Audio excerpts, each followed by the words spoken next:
পুরো নাম রওশন আরা রেনু। চলচ্চিত্রে আত্মপ্রকাশ রোজিনা হিসেবে 1976 সালে জানোয়ার চলচ্চিত্রের মাধ্যমে। পরে তিনি এফ কবির পরিচালিত রাজমহল ছবিতে একক নায়িকা হিসেবে অভিনয় করেন। এরপর একের পর এক সফল ছবিতে কাজ করেন নায়িকা রোজিনা। তাঁর অভিনীত উল্লেখযোগ্য ছবির মধ্যে মাটির মানুষ, অভিযান, কসাই, জীবনধারা, আনারকলি, চম্পা চামেলি, মোকাবেলা, অবিচার, রঙিন রূপবান, দোলনা, সাত ভাই চম্পা স্মরণযোগ্য। 1980 সালে রোজিনা কসাই ছবিতে শ্রেষ্ঠ পার্শ্ব চরিত্রে এবং 1988 সালে জীবনধারা ছবিতে শ্রেষ্ঠ অভিনেত্রী হিসেবে জাতীয় চলচ্চিত্র পুরস্কার অর্জন করেন। জাতীয় চলচ্চিত্র পুরস্কার 2022-এ রোজিনা ভূষিত হন আজীবন সম্মাননায়। আমাদের চলচ্চিত্রের প্রিয় মুখ, খ্যাতিমান অভিনেত্রী নায়িকা রোজিনা আজ আমাদের মুখোমুখি। চলে যাচ্ছি আপার কাছে। কেমন আছেন আপনি? হ্যাঁ, ইনশাআল্লাহ ভালো আছি। তুমি কেমন আছো? আমি তো ভীষণ ভালো আছি, কারণ আজ আপনাকে পেয়েছি এবং আজকে খুব সুন্দর লাগছে আপনাকে। অনেক অনেক ধন্যবাদ তোমাকে। আমাদের আজকের আয়োজনের যে শিরোনামটি আমরা দেখছি, চলচ্চিত্রের নায়িকা রোজিনার 45 বছর, দীর্ঘ একটি সময়। এত লম্বা সময় কতগুলো চলচ্চিত্রে কাজ করেছেন? দেশের বাইরেও অনেকগুলো ছবিতে অভিনয় করেছি, নিয়ারলি 300-র কাছাকাছি হবে। বাংলা চলচ্চিত্রে 250-এর মতো মনে হয় আমি অভিনয় করেছি বাংলা চলচ্চিত্রে। 300টি চলচ্চিত্রে কাজ করেছেন এবং বেশিরভাগ ছবি আমরা জানি দর্শক নন্দিত, সকলের প্রিয়। এই যে বাবার আদরের মেয়ে রেনু থেকে সকলের প্রিয় অভিনেত্রী রোজিনা হয়ে ওঠার গল্পটি, এই গল্পটি শুনতে চাই। না, সেটা আসলে তাড়াতাড়ি কিন্তু আমি রোজিনা হতে পারিনি। তখনকার সময়ে আহামরি ওরকম স্ট্রাগল করতে হয়নি, যে সময়টা বেশি দূরও মানে পার করতে হয়নি, কিন্তু 1-1.5 বছরের মধ্যেই যতটুকু আমি এই পথ চলার জন্য যে স্ট্রাগলটা করেছি আর কি, সেটা হলো এইভাবে যে আমি যখন এসেছি চলচ্চিত্রের উদ্দেশ্যে এসেছি আমি নায়িকা হব। যে আমি ম্যাডাম কবরী, শাবানা, ববিতা ম্যাডামদের ছবি দেখে দেখে অনুপ্রাণিত হয়েই কিন্তু আমার এই চলচ্চিত্রে আসা। তো এসে আমি সহজেই কিন্তু আমি আপনার এখানে আমি দাঁড়াতে পারিনি, রোজিনা হতে পারিনি। বেশ অনেকটা সময় আমাকে একটু মানে কি বলে স্ট্রাগল করতে হয়েছে আর কি। তা সেখানে করতে গিয়ে আপনার প্রথমে যে আমি যে ছবিতে একটি শট দিয়েছিলাম, না বললেই নয়, আমি অনেক ইন্টারভিউতেই বলি, সেটি ছবিটির নাম ছিল হলো জানোয়ার। ওই ছবিতে আপনার হিরোইন ছিল হলো আপনার সুচরিতা ম্যাডাম আর হিরো ছিল ওয়াসিম সাহেব। তো শুটিং হচ্ছিল আপনার সেকেন্ড ক্যাপিটালে, যে এখন যে সংসদ ভবন, তখন আপনার ওপেন হয় নাই। আমরা ঘুরতে গিয়েছিলাম, আমি আরও আমার কিছু বান্ধবী, আমার যাদের বাসায় এসেছিলাম ওর ভাগনা ভাগ্নিদেরকে নিয়ে। তো দেখি যে আপনার শুটিং হচ্ছে ওইখানে। তো দেখতে গিয়ে একটা ওইখানে অ্যাসিস্ট্যান্ট, পরবর্তীতে বুঝতে পেরেছি যে অ্যাসিস্ট্যান্ট আমাকে ডেকে বললো, এই মেয়ে দিকে আসো। তো আমরা সবাই একটু হকচকিয়ে গেলাম। তো বলে একটা শর্ট দিবে, তো শর্টও তো তখন বুঝি না যে শর্টটা কি। তো আমাকে মেকআপ রুমে নিয়ে গেল, নিয়ে কার জন্য একটা প্যান্ট পরিয়ে দিল, আবার একটা ফিতা দিয়ে বেঁধে দিল, কোমরটা খুব লুজ হচ্ছিল আর কি, একটা টি শার্ট পরিয়ে দিল, তারপর একটু মেকআপ আপটাপ দিয়ে দিল। তারপর যখন ফ্লোরে আসলাম, একটা ট্রের মধ্যে একটা বোতল, 2-3টা গ্লাস, আর ওই দিন একটা ডান্স হচ্ছিল, এখন যেটা আইটেম সং বলে আর কি। তো তখনকার যুগে ছিল হলো ক্যাবারে ডান্স আর কি। তো সর্বরই তখনকার খুবই নাম করা ছিল উনি ডান্সার, উনি ডান্স করছিলেন। আর ভিলেন ছিল হলো আপনার দারাশিকো, আর অনেক লোকজন। তো তখন উনি বললো যে আমরা যখন বলবো অ্যাকশন, তুমি ট্রেটা নিয়ে ওই টেবিলে রাখবা, তারপর বলবো কাট, তখন তুমি নড়াচড়া করবা। আমি 2-1 বার দেখালো, আমি করলাম, যাওয়া আসা করলাম, রিহার্সাল করলাম। পরে যখন শর্ট স্টার্ট হলো, তো নামালাম ট্রেটা, ডান্স মানে কিছুক্ষণ হওয়ার পরে কাট বললো, আমি আমার মতো আমি স্বাভাবিক হলাম। তখন ওই সময় আমার একটা অফার আসলো হলো মায়াবরী, যেটা বাথ কন্ট্রোলের আর কি। তখন আমি বুঝতে পারিনি যে ব্যাপারটা কি, কেমন হবে। পরে এটা করলাম।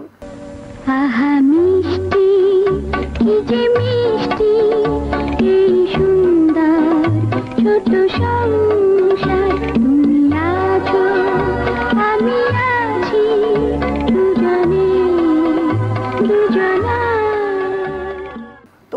অ্যাডটা করার পরে কিন্তু বেশ তখন দেখাতো ছবি রিলিজ হতো যখন সিনেমা হলে, তখন দেখাতো আর বিটিভিতে দেখাতো আর কি অ্যাডটা।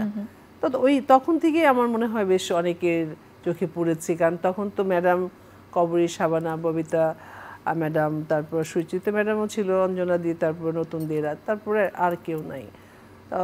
সবাই হয়তো চাচ্ছিল যে নতুন কেউ আসুক।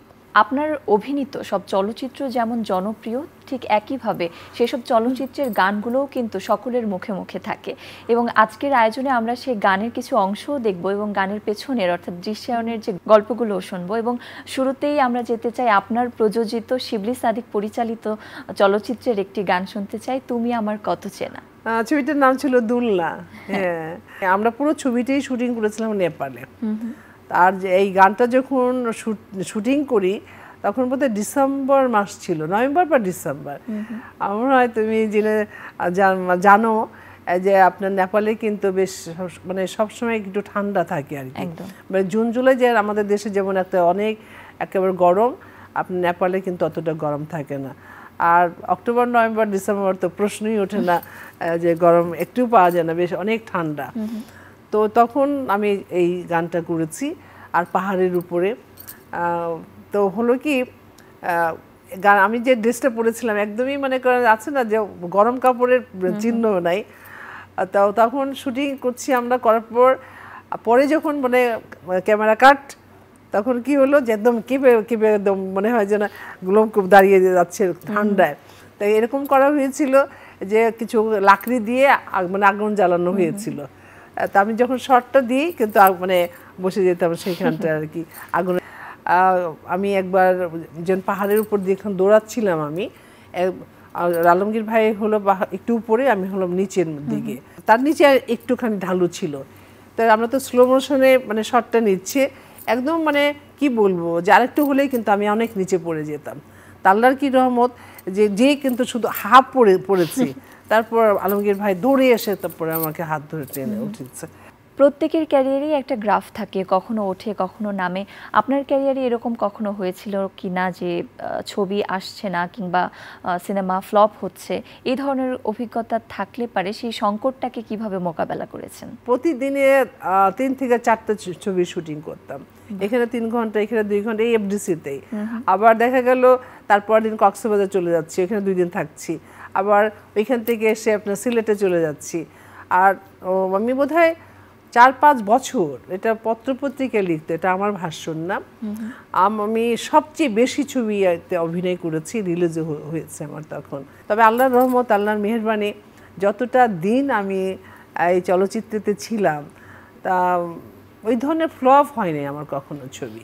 যে একই সাথে 2-3টা ছবির শুটিং করছেন এবং ছবিগুলো যখন সকলের জনপ্রিয় হচ্ছে, পছন্দ করছে সকলে, তখন অনুভূতিটা কেমন থাকতো? আমি খুব কাজের পাগল ছিলাম, যে হলে কতটা লোক ঢুকছে না ঢুকছে কি হচ্ছে এটা কিন্তু কখনো আমি ভাবিনি, সত্যি কথা বলি। আর তখন কিন্তু আমরা ওগুলো নিয়ে ভাবতামও না। আমার মনে হয় তখনকার যুগে যারা হিরো হিরোইন ছিল এটা নিয়ে ভাবার সময় ছিল না, কারণ এত কাজ ছিল, এত কাজ করতে হতো। কখন রিলিজ হতো তখন মনে হয় আমি বিশেষ করে জানতাম না যে কবে কখন কোন সময় আমার ছবি রিলিজ হচ্ছে। আর হলে বসে তো দেখার প্রশ্নই ওঠে না, তা যার জন্য ওই ভাবাটা কিন্তু তখন আমি ভাবতে পারিনি আর কি, এত কাজ করেছি। আর এই চলচ্চিত্র কিন্তু আমি ইচ্ছে করেই ছেড়ে দিয়েছি। যে সেই যে বলতে হয় যে 78 থেকে আমার জীবনযাত্রা শুরু। আমি 93-তে আমি ডিক্লেয়ার দিয়েছিলাম যে আমি আপাতত কোনো নতুন ছবিতে কাজ করব না। আয়োজনে এবারের গান লক্ষ্য তারার মাঝে তুমি, আজিজুর রহমান পরিচালিত রঙিন কাঞ্চনমালা ছবির এই গানে আপনার বিপরীতে ছিলেন নায়ক সাত্তার। শুটিং করেছিলাম কিন্তু রাত্রে 2টা থেকে শুরু করেছিলাম, কারণ আমার বিকেলবেলা একটা পার্টির শুটিং ছিল, যার জন্য আমি আজিজ ভাইকে বলেছিলাম আপনি যদি শুটিংটা হলো রাত্রে করতে হবে, দিনে না। তো রাত্রে করতে হলে আপনি আপনার 1টা-2টার পর থেকে করতে হবে ভোর পর্যন্ত, কারণ আমি এদিকে শুটিং মানে সন্ধ্যা থেকে আপনাকে আমি শিডিউল দিতে পারবো না, আর দিতে পারবো 2-1 মাস লেট করতে হবে। তখন না তাহলে তুই একটা কাজ করে আমার 2টা দিন দিলেই হবে, 2টা শিফট দিলেই হবে, রাত্রিবেলায় দে। তারপর আমি রাত্রে দিয়েছি। সেটা হলো আমরা এটা পপুলার স্টুডিওতে শুটিং হয়েছে, সেটা আপনার নারায়ণগঞ্জের যাওয়ার রাস্তার মাঝখানে আর কি, ওইখানে একটা স্টুডিও ছিল, শুটিং করতাম। এই জমিদারদের ওরকম টাইপের একটা বাড়ি ছিল, আপনার বিল্ডিং ছিল, বেশ বড় এলাকাটা, আর আপনার অনেক বড় সামনে জায়গা ছিল, তো ওইখানে আমরা শুটিং করতাম।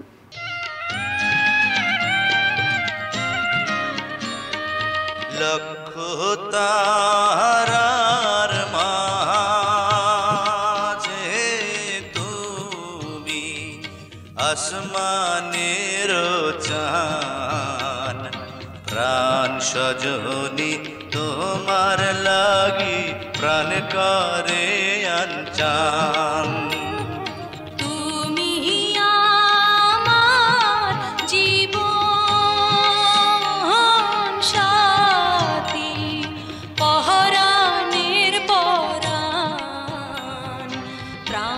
সজনী তোমার লাগি প্রাণ করে আনচান।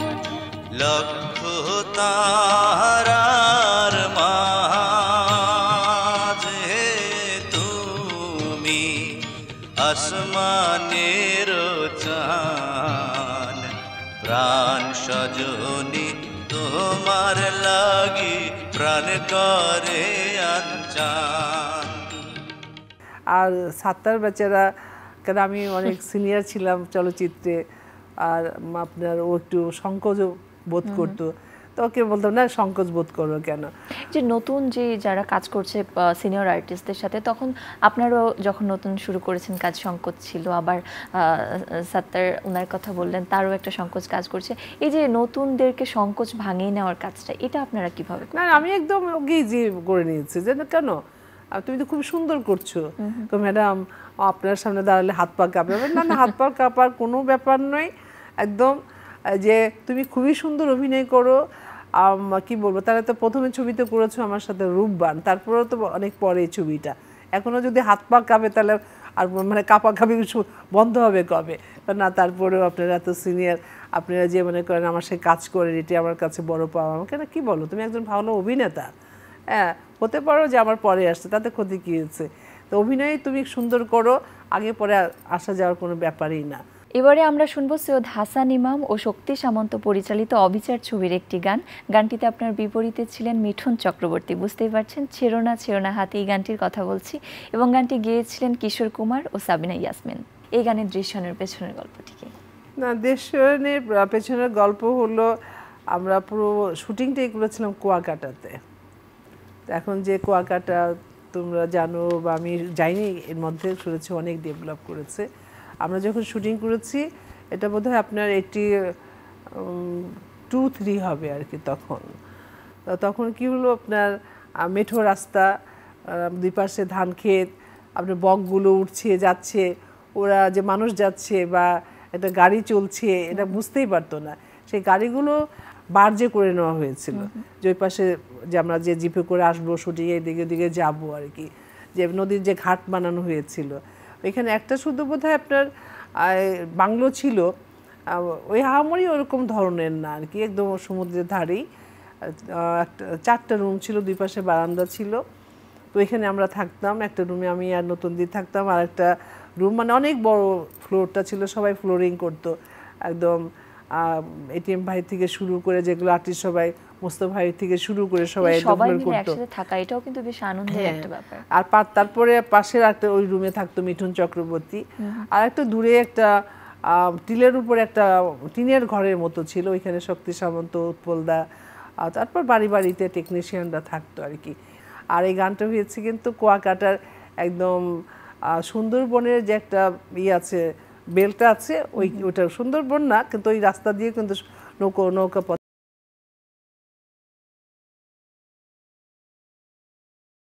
কষ্ট থাকা খাওয়ার। তারপর আপনার গোসল করতাম টিউবওয়েলে যেখানে ছিল ওখানটাতে একটু দূরে, তারপর আপনার ওয়াশরুম তো বেশ দূরে দূরে। তা কিন্তু কাজ করার সময় কিন্তু এই কষ্টটা মনে হতো না আর কি। কাজকে আসলে ভালোবাসলে আমার মনে হয় না যে কোনো কষ্টই কষ্ট হতে পারে, আর আনন্দের সাথে যদি করা যায় আর কি। আর এই ছবিটা ছিল ডাবল ভার্সনের, হিন্দি আর হলো বাংলা, একই সঙ্গে 2টা শ্যুট হতো, একবার হিন্দিতে হতো, একটা বাংলাতে হতো। যার জন্য আমার খুব কিউরিয়াসিটি ছিল যে না, বিদেশি আর্টিস্টদের সাথে কাজ করেছি, আর দুই ভাষণের দেখি কেমন। আর মিঠুন চক্রবর্তী, ওর সাথে তো এই ছবিতেই প্রথম তো আমার দেখা হলো। তোকে এত আপন, মানে প্রথম দিনেই কিন্তু সে আমাকে খুব আপন করেনি। আমার একটু ভয় ছিল যে ও তো হিন্দি ভাষায় কথা বলে, বাংলা কতটুকু আমি তার সাথে অ্যাডজাস্ট করতে পারবো। তারপর হাসান ভাই বলছে যে না, ও বাংলাও পারে। তারপরে আমার একটু সংকোচ বোধ ছিল। তো প্রথম যখন আমি দেখলাম, পুরনো যে এয়ারপোর্ট ছিল, তা ওই হেলিকপ্টারে আমরা গেছি, পাশে হেলিকপ্টারই ছিল, দেখেই কিন্তু মিঠুন দেখে আমাকে, আই রে রোজিনা, তোমার জন্য অপেক্ষা করছি, তুমি আমার এতক্ষণ দেরি করালে, হ্যান ত্যান। তখন আমি রিল্যাক্স হলাম। তেমনি করে কিন্তু গানের মধ্যে যেন আমি গান করেছি, বাংলাটা আমার কাছে খুব ইজি মনে হয়েছে লিপসিং করতে। যখনই হিন্দি করতে গেছি তখন আমি একটু মানে খটকা মনে করেছি, বা ঘাবড়াই নেই, কিন্তু মনে হচ্ছে যেন এক্সপ্রেশনটা ঠিক হচ্ছে কিনা, ভালো হচ্ছে কিনা। তো যখনই দেখতে স্বাভাবিক আমার মনের মধ্যে যখন এই জিনিসটা ঘুরপাক খাচ্ছে, ফেসিয়াল এক্সপ্রেশনও তাই মনে হচ্ছে। এই চলচ্চিত্রে কাজের পর মিঠুন চক্রবর্তীর সাথে আবার কোনো কাজে বা কোনো সূত্রে দেখা হয়েছিল? না, কাজে হয়নি, এমনি কলকাতায় ওনার সঙ্গে দেখা হয়েছে আমার বেশ 2-3 বার। কোনো কাজ করতে গিয়ে দেখা হয়নি। উনি যখন কাজ করতে এসছে, আমিও অন্য ছবির কাজ করতে গেছি, তখন দেখা হয়েছে ওনার সঙ্গে। এবারে আমরা উপভোগ করব নায়ক আলমগীর পরিচালিত বৌমা ছবির একটি গান, আজ কেন এত ভালো লাগছে। গানটিতে আপনার বিপরীতে ছিলেন নায়ক আলমগীর নিজেই, এবং গানটিতে কণ্ঠ দিয়েছেন রুনা লায়লা ও অ্যান্ড্রু কিশোর। আজ কেন এত ভালো লাগছে, আমিও খুব গান প্রিয়, আলমগীর ভাইও কিন্তু খুব গান প্রিয়, উনি গায়ও। তো আমি মানে প্রকাশ্যে গাই না, গুনগুন করে গান গাই। তো এই গানটি যখন আমরা মেকআপ নিচ্ছিলাম, গানটি যখন শুনলাম, আমি বললাম, আলমগীর ভাই এত সুন্দর কথা, এত সুন্দর সুর, হ্যাঁ আমি নিশ্চয়ই আপনি এটা লিখেছেন, কারণ আমি লিখিনি, অমুক লিখেছে। তো আমি বলে দিয়েছি যে আমাদের সিকোয়েন্সটা এরকম হবে, আমাদের মানে আমাদের দুজনের সম্পর্কের এটা, গানটা যেন এই ধরনের সুন্দর কথা হয়, এই হয়। আর মিউজিকের সময় তো আমি পুরোই ছিলাম, তার এত সুন্দর গান। তাই গানটা আমরা শুটিং করেছিল কক্সবাজার। প্রথম থেকে শুরু হয়েছে হলো আপনার সোনারগাঁ, আমাদের যে মানে ঢাকার মধ্যে বাইরে যে সোনারগাঁ আছে, ওখানে থেকে শুরু হয়েছে। ওখানে একটা পার্কের মধ্যে আমরা কিছু সিকোয়েন্স শুটিং করছিলাম, করা থেকে মানে একটা দৃশ্য হবে যেখান থেকে গানে চলে যাবে। তো এখান থেকে ফার্স্ট পার্ট মিউজিকটা শুরু হয়েছে। তারপর আগে পরিচালিত মানসী ছবির একটি গান, খুবই জনপ্রিয় একটি গান, এই মন তোমাকে দিলাম। গানটিতে আপনার বিপরীতে ছিলেন নায়ক ওয়াসিম এবং কণ্ঠ দিয়েছেন সাবিনা ইয়াসমিন। আমরা তখন হতো কি, আগে থেকে তো আর গান দেওয়া হতো না, আমরা যখন মেকআপ নিতাম তখন গান শোনাতো টেপ রেকর্ডারে, যে আজকে এই গানটা হচ্ছে। তো মেকআপ নিচ্ছি আর গানের কথাগুলো একটু মুখস্থ করে নিচ্ছি। তা গানের কথাগুলো যখন মেকআপ নিচ্ছি, গানটা যখন চলছে, আমি আমার মেকআপ দিচ্ছে, কেন জানি না আমার চোখ দিয়ে না কেমন পানি পড়ছে আর কি। তা মেকআপ দিচ্ছে অটোমেটিক, এটা কিন্তু আমার জানি না কোন ফিলিংসে, কিসের জন্য আমি এই মুহূর্তে বলতে পারবো না। তখন আমার মেকআপ, ম্যাডাম আপনার দেখি কাঁদছেন নাকি আপনি? আমাকে না, কাঁদছি না তো, মানে আমি জানি না কোন মানে কোনো কিন্তু গানটার মধ্যে কিন্তু আমি একেবারে মানে কি বলবো যে ডিভোটেড। কে মেকআপ দিচ্ছে কি না দিচ্ছে, কি হচ্ছে, ওদিকে কিন্তু আমার এতটুকু খেয়াল নাই। তো কী ভাবছি তাও আমি বলতে পারবো না, সত্যি বলি ওই মুহূর্তে কী ভাবছিলাম কি না ভাবছেন যাই না, গানটা আমার ভালো লাগছে, কথাগুলো ভালো লাগছে। এখনও পর্যন্ত এই গানটি মানে এত পপুলার, আপনার এখনকার প্রজন্মের যারা আছে যে গায়িকারা বা যারা গায়িকা না, যারা শোনে, এরাও কিন্তু একটা রেকর্ডিং করা হয়েছে, এরকম মনে হয়। চলে যেতে চাই আরও একটি প্রশ্নে। পেশাগত জীবন নিয়ে একটি বিষয়ের সাথে আমরা সকলেই পরিচিত, পেশাগত প্রতিদ্বন্দ্বিতা। আপনার পেশাগত কেরিয়ারে সেই সময়ে কোনো নায়িকাকে আপনার প্রতিদ্বন্দ্বী ভাবতেন কিনা? না, সময় সময় আমি অনেক পরে এসেছি ওনাদের পরে। আগেই তো বলেছি আমি যে Kabori madam, Shabana madam, Bobita madam, ওনারা তখন একটা তুঙ্গে ছিলেন। ওনাদের ছবি দেখে দেখেই আমি অনুপ্রাণিত হয়ে চলচ্চিত্রে এসেছি। তারপরে ম্যাডাম সুচরিতা, অঞ্জনা ম্যাডাম নতুন দিদি ছিলেন। কিন্তু প্রতিদ্বন্দ্বী তো প্রশ্নই ওঠে না মনে করার মতো, কারণ ওনাদের ছবি দেখে দেখেই আমি চলচ্চিত্রে এসেছি। আবার যখন চলচ্চিত্রে এসেছি ওনাদের সাথেই কিন্তু কাজ করছি, ওনাদের কাছ থেকে আমি অনেক কিছু শিখেছি। তারপর যে প্রতিদ্বন্দ্বী তো প্রশ্নই ওঠে না। আর আমি যখন শুটিং করেছি ওনাদের সাথে, কারণ আমি অনেক জুনিয়র নতুন এসেছি, অনেক কপারেশন করেছি, অনেক শিখিয়েছেও, কারণ লাইটটা কীভাবে নিতে হবে, কোথায় দাঁড়াতে হবে, আপনার এই সিকোয়েন্সের এই কথাটা কীভাবে ডেলিভারি দিতে হবে, এগুলো কিন্তু ম্যাডাম শাবানা ববিতা ম্যাডাম আমাকে অনেক হেল্প করেছে। এবারে আমরা উপভোগ করব নায়করাজ রাজ্জাক পরিচালিত অভিযান ছবির একটি গান হাত ধরে নিয়ে চলো। গানটিতে আপনার বিপরীতে ছিলেন নায়করাজ রাজ্জাক এবং গানটিতে কণ্ঠ দিয়েছেন সাবিনা ইয়াসমিন ও এন্ড্রু কিশোর। ছবিটার নাম হলো অভিযান। অভিযান ছবিটি আপনার নদীপথেই কিন্তু শেষ হয়েছে, শুধু এই গানটা আমরা করেছিলাম সেটের মধ্যে। নদীপথে মানে এই গল্পটা ছিল যে ঢাকা থেকে একটা বার্জেক যাচ্ছে আপনার যে শিপের মতো, যেটাতে আপনার মালবাহী যে শিপগুলো বলে আর কি, তা ঢাকা থেকে যাচ্ছে সিলেটে। সিলেটে যাচ্ছে হলো আপনার পাথর আছে না, পাথর কয়লা, ওরাই বিজনেস করে। যে হিরোরা যেটা তিনটা ছিলেন, রাজ্জাক ভাই ছিল, কাঞ্চন ছিল, আর হলো জসিম ভাই ছিলেন। ওরা তিন বন্ধু, ওরা বিজনেস করে এগুলো। তা আমরা কিন্তু এই ছবিটার জন্য আপনার সেই নদীপথেই ছিলাম হলো 1 মাস 10-12 দিন। আমরা ফতুল্লা থেকে আপনার উঠেছি, আর যেতে যেতে আপনার মাঝে মাঝে আপনার কোনো ঘাটে থামিয়ে আমরা নদীর পাড়ে বা কোনো হয়তো দেখা গেল যে একদম কি বলে গ্রামের যে বাজার হাট বসে ওখানে শুটিং করা, বা গ্রামের পথে দৌড়াচ্ছি, বা গ্রামে কোনো জায়গায় কোনো বাড়িতে শুটিং করা। এই কিন্তু আমরা এই শিপের মধ্যে থেকে থেকে কাজ করেছি। সাথে ছিল একটা লঞ্চ, লঞ্চের মধ্যে আমাদের খাওয়া দাওয়া হতো, চুলা টুলা এটা সেটা একদম দুইটা একসাথে বেঁধে চলছে আর কি। তা না অবশ্যই কষ্টকর, কিন্তু বাট আমি আসলে তখনকার আমরা অবশ্যই বলবো যে কাজকে ভালোবাসতাম দেখে কিন্তু এই কষ্টটা কষ্টই মনে হতো না। যে গোসল করতাম মনে করে বুঝে হতো একটা মানে শিপের মধ্যে কোথায় এভাবে কি প্রপার বাথরুম নাই, গোসলখানা নাই, ভর ভর ভর করে চলছে, শব্দে শেষ নাই। আমরা নদী থেকে পানি উঠিয়ে উঠিয়ে মানে গোসল করছি। তো গানটা করেছি আমরা হলো এফডিসিতে। আর 3 মাস যে আমরা নদীপথে চলেছি ঢাকা থেকে ফতুল্লা থেকে সিলেট পর্যন্ত, তো দুই পাশে যে কত নদী নালা, কত ফুল, কত ধরনের ক্ষেত, কত ধরনের মানে সূর্যমুখী ফুল মানে সব ক্ষেতের মধ্যে লাগিয়েছে। আর একটা হলো তোমার পলাশ ফুল, মানে দৃশ্যগুলো এত সুন্দর, কত ধরনের পাখি, কত ধরনের যে পার দেখেছি। জনপ্রিয় সব গানের বৈচিত্র্যময় অভিজ্ঞতায় ভরপুর আপনার জীবন। আমরা জানি খ্যাতি থাকলে বিড়ম্বনাও থাকে, সময়ের সাথে সাথে এই বিড়ম্বনার ধরনটাও পাল্টেছে। এখন যেমন আমরা দেখি সেলিব্রিটিদের দেখলে তার ভক্তরা সেলফি তুলতে চায় বা রিলস বানাতে চায়, সেই সময়ে ভক্তদের ভালোবাসা কিভাবে পেতেন? ভক্তের কথা বলছো, কোনটা রেখে কোনটা বলবো? আমি একটা ছবির শুটিং করতে গেছিলাম, ছবিটার নাম ছিল যন্তর মন্তর, ডাইরেক্টর ছিল আজিজুর রহমান। এটা পাগলা পপুলার স্টুডিওতে শুটিং হচ্ছিল, বেশ অনেকটা দিন ওখানে কাজ করছিলাম। আর ওই স্টুডিওটা হলো আপনার বেশ অনেক বড়, কিন্তু সব দিকে ঘেরা পাঁচিল করা, অনেক উঁচু, আর গেটও দুই দিকে ছিল। তো ওই একটা অনেকে এসে মানে দাঁড়িয়ে থাকতো গেটের কাছে, বা দারোয়ানদারকে বলতো শুটিং দেখতে যাব।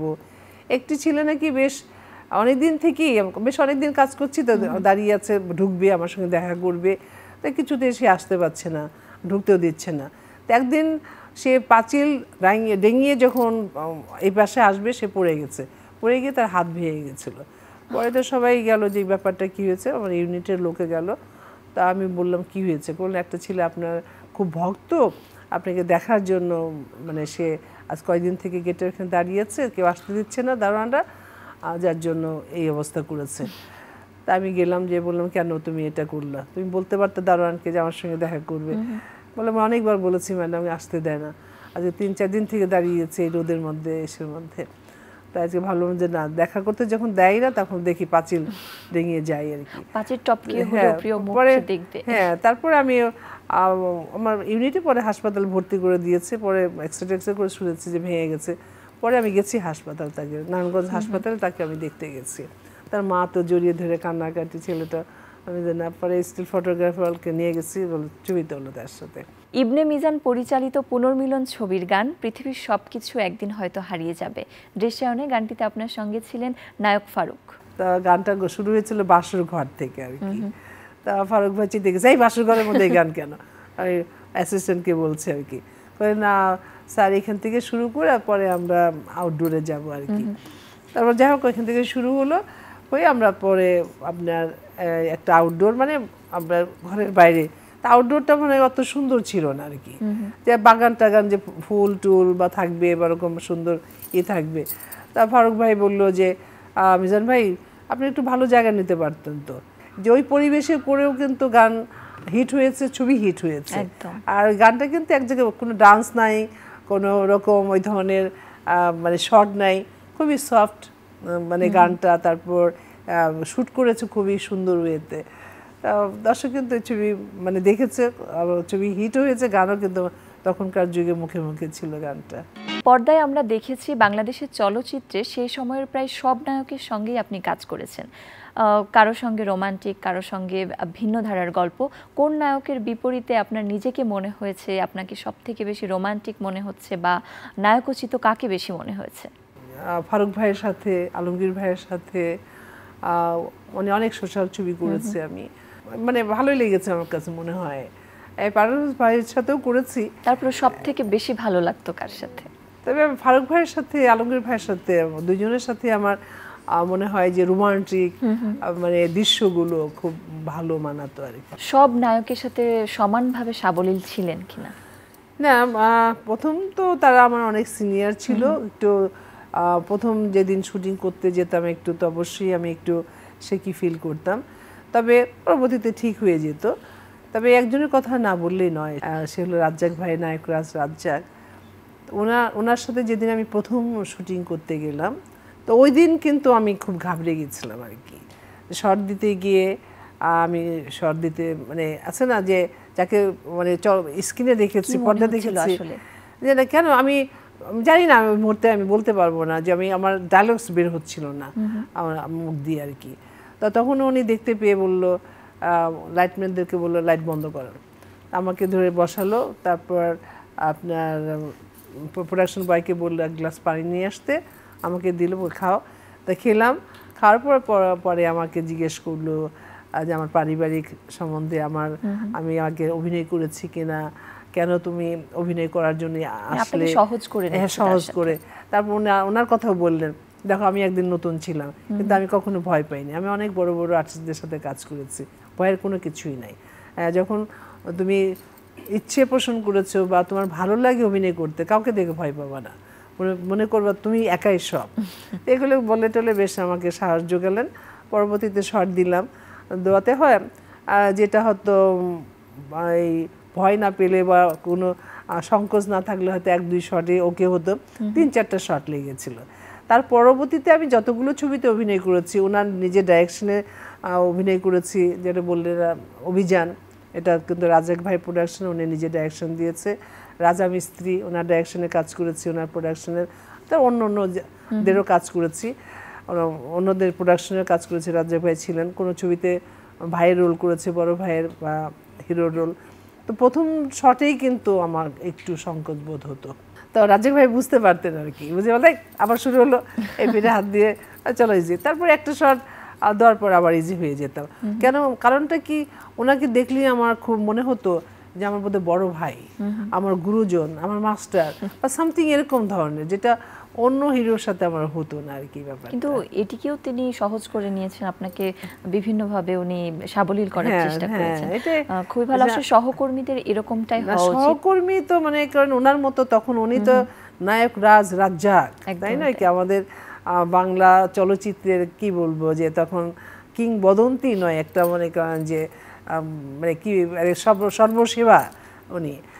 তো তার মতো আর্টিস্ট মনে করেন আমি একদমই নতুন, যে ওরকম মন না হলে, ওরকম মানসিকতা না হলে, অত বড় মাপের শিল্পী না হলে, অত বড় মনের মানুষ না হলে কিন্তু এটা করতে পারে। নতুন তারা পারে না, টাইম নষ্ট হচ্ছে, হ্যাঁ আমার শট নিয়ে নাও, এরকম হতে পারতো, বা বিরক্ত হতে পারতো, বা বলতে পারতো ওকে শিখাও, আমি মেকআপ রুমে যে রেস্ট নিচ্ছি, এগুলো বলতে পারতো। কিন্তু না, উনি কিন্তু আমাকে বুঝিয়েছেন, বলেছেন, সান্ত্বনা দিয়েছেন, আপনার মনোবল বাড়িয়েছেন। এই জন্যই তিনি নায়ক রাজ্জাক। আবারও ফিরে যেতে চাই গানে। মতিন রহমান পরিচালিত রাধাকৃষ্ণ ছবির বনমালী তুমি, এই গানটির গল্প শুনতে চাই। বনমালী তুমি পরজন্মে হয়ে রাধা, হ্যাঁ এটা অনেক ঘটনা অনেক আছে এটাতে। রাধাকৃষ্ণ কিন্তু একই সাথে 2টা ছবির শুটিং শুরু হয়েছিল, একটাতে আমি হিরোইন হিসেবে কাজ করছিলাম, আর একটা অঞ্জু ঘোষ। তো এখন যখন একই গল্প দুটা একই সময়ে শুরু, এখন নাম তো রাধাকৃষ্ণ তারাও দিবে, আমরা মানে আমাদের প্রোডিউসারও দিবে। এটারও কিন্তু আমি ছিলাম প্রডিউসার, কিন্তু রোজিনা ফিল্মসের না আর কি, রসনার নামে ছিল। যাই হোক, তো এটা তখন কি হলো, একটা এফডিসির মধ্যে বোধহয় ডাইরেক্টর অ্যাসোসিয়েশন, প্রডিউসার অ্যাসোসিয়েশন, ওনারা একটা নেগোসিয়েশন করলো যে যার ছবি আগে সেন্সার হবে তার ওই ছবিটার নাম থাকবে হলো তোমার রাধাকৃষ্ণ। তারপর তো কম্পিটিশন শুরু হলো, 2টা ছবি শুটিং।